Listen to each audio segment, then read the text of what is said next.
Friends, ಹೇಗಿದ್ರೆ ಎಲ್ಲರೂ ಚೆನ್ನಾಗಿದ್ರಲ್ವ? ನಾನು ಕೂಡ ಚೆನ್ನಾಗಿದ್ದೀನಿ. ಇವತ್ತೊಂದು ರೆಸಿಪಿ ಮಾಡ್ತಾಯಿದ್ದೀನಿ ನಾನು, ಸ್ಯಾಂಡ್ವಿಚ್ ಇಡ್ಲಿ. ಅದಕ್ಕೆ ನಾನು ತೊಗೊಂಡಿದ್ದೀನಿ ದೋಸೆ ಹಿಟ್ಟನ್ನು ತೊಗೊಂಡಿದ್ದೀನಿ.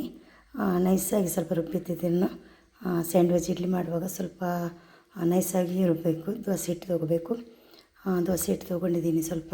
ಆಮೇಲೆ ಮಸಾಲೆಗೆ ಒಂದು 4 ಎಗ್ಗನ್ನು ಚಾಪರಲ್ಲಿ ಚಾಪ್ ಮಾಡಿಟ್ಟಿದ್ದೀನಿ. ಸ್ವಲ್ಪ ಶುಂಠಿ ಬೆಳ್ಳುಳ್ಳಿ ಪೇಸ್ಟ್, ಆಮೇಲೆ ಕರಿಬೇವು ಸೊಪ್ಪು, ಟೊಮೆಟೊ, ಆಮೇಲೆ 1-2 ಈರುಳ್ಳಿ ತೊಗೊಂಡಿದ್ದೀನಿ. ಮಸಾಲೆ ರೆಡಿ ಮಾಡುವ. ಪಾತ್ರೆ ಇಟ್ಬಿಟ್ಟು ಸ್ವಲ್ಪ ಎಣ್ಣೆಯನ್ನು ಹಾಕ್ತಾಯಿದ್ದೀನಿ. ಅದಕ್ಕೆ ನಾನು 2-3 ಸ್ಪೂನಷ್ಟು ಎಣ್ಣೆ. ಸ್ವಲ್ಪ ಎಣ್ಣೆ ಬಿಸಿ ಆಯಿತು. ಅದನ್ನೆಲ್ಲ ಹಾಕ್ಬಿಟ್ಟು ಫ್ರೈ ಮಾಡುವ. ಫ್ರೈ ಆಗಲಿದೆ.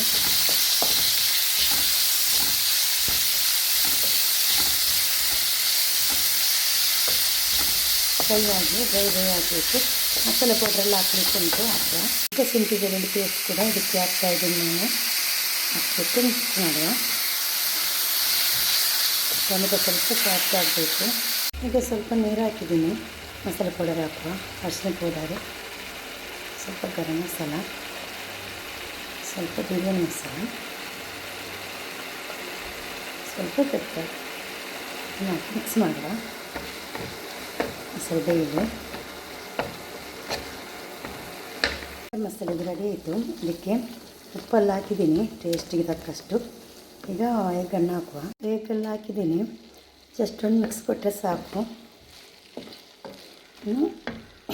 ರೆಡಿ ಆಯ್ತಿದ್ದು. ಇದನ್ನು ಗ್ಯಾಸನ್ನು ಆಫ್ ಮಾಡ್ತಾಯಿದ್ದೀನಿ. ನಾನು ಪ್ಲೇಟಿಗೆ ಒಂದು ಪ್ಲೇಟ್ ತೊಗೊಂಡಿದ್ದೀನಿ. ಪ್ಲೇಟಿಗೆ ಅರ್ಧದಷ್ಟು ನಾನು ಹಿಟ್ಟನ್ನು ಹಾಕಿದ್ದೀನಿ. ಇನ್ನು ಮಸಾಲೆ ಹಣ್ಣು ಇದಕ್ಕೆ ಹಾಕುವ. ಸ್ವಲ್ಪನೇ ಹಾಕ್ಕೊಂಡು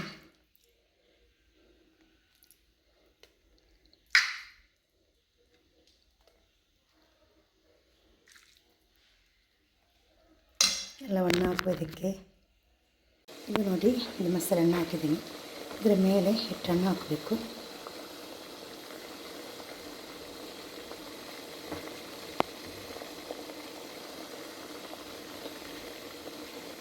ಹಿಟ್ಟನ್ನು ಹಾಕಿಬಿಟ್ಟು ಕವರ್ ಮಾಡೋದಕ್ಕೆ.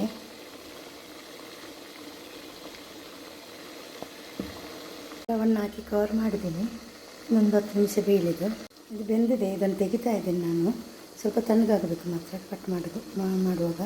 ನೋಡಿ, ತಣ್ಣಗಾಗಿದೆ. ನೋಡಿ, ಕಟ್ ಮಾಡಿದ್ದೀನಿ. ಸ್ಯಾಂಡ್ವಿಚ್ ಇಡ್ಲಿ ರೆಡಿ ಆಯಿತು. ನೋಡಿ, ಒಳಗಡೆ ಎಲ್ಲ ಫಿಲ್ಲಿಂಗ್ ಬಂದು ತುಂಬ ಚೆನ್ನಾಗಾಗುತ್ತೆ. ತುಂಬ ಟೇಸ್ಟ್.